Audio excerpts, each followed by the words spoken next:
Welcome, fight fans. On today's MMA Roundup, we have, first up, Francis Ngannou is back, but not inside the cage. He's returning to help his close friend Kamaru Usman as he takes on rising star Joaquin Buckley at UFC Atlanta. Francis was seen on stage at last Friday's weigh-in for the main event. This is Usman's first fight in nearly 2 years, and Buckley's on fire after a brutal KO win over Colby Covington. With Ngannou in his corner and pressure at an all-time high, this could be Usman's last real shot at reclaiming top contender status. Next up, Ilia Topuria is not holding back when talking about Paddy Pimblett. When asked about potential future fights if he wins the lightweight belt at UFC 317, he dropped this. Bueno, está Paddy, por ejemplo. Él es otro hipócrita, yo te lo digo. Yo recuerdo una vez compartimos una rueda de prensa y él me dijo una cosa que era: mira, yo estoy peleando en el main card, tú estás peleando en los preliminares, tipo una bobada así. Y yo ahora me pregunto, yo tengo 2 cinturones, ¿tú dónde estás? ¿Sabes? ¿Quién es Paddy Pimblett ahora mismo? ¿Y por qué se tendría que merecer ahora mismo pelear conmigo? La verdad que si pudiera yo elegir una pelea, pelearía con él porque cae fatal, la verdad. Cae como el culo. Y a mí me encantaría regalarle ese combate a todos los fanáticos, porque desde hace mucho tiempo yo creo que dentro de la UFC no se ve una pelea de verdad. 2 personas que de verdad se quieren pegar. Y qué mejor que pegarse delante de todo el mundo y regalarles un espectáculo. Yo sé lo que va a pasar. Y no va a ser ningún bien para él. ¿Qué va a pasar? Lo que ha pasado con...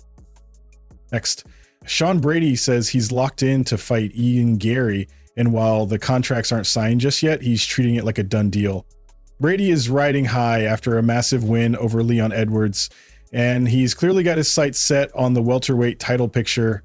On the other side, Gary's looking to keep his comeback going strong, bouncing back from that tough loss to Shavkat Rakhmonov with a solid win over Carlos Pretz. This one's shaping up to be a high-stakes clash between 2 of the division's brightest rising stars. And with a potential top 5 ranking or even a title eliminator spot up for grabs, the stakes couldn't be higher.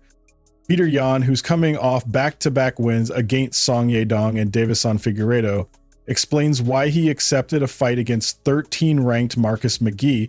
Ты можешь ждать, возможно, ты будешь драться там за титул следующим в очереди и так далее, но я не хочу ждать, я не хочу быть без боя, неактивным, у меня есть свои планы, поэтому я хочу в этом году подраться 2 раза, если получится. Я готов драться, изъявил желание, и мне подобрали соперника. Все бойцы, там топ-5, топ-10, они заняты, кто-то там по причинам нету боев, у кого-то уже назначены бои, вот, и просто я сказал, я хочу драться в июле, поэтому вот.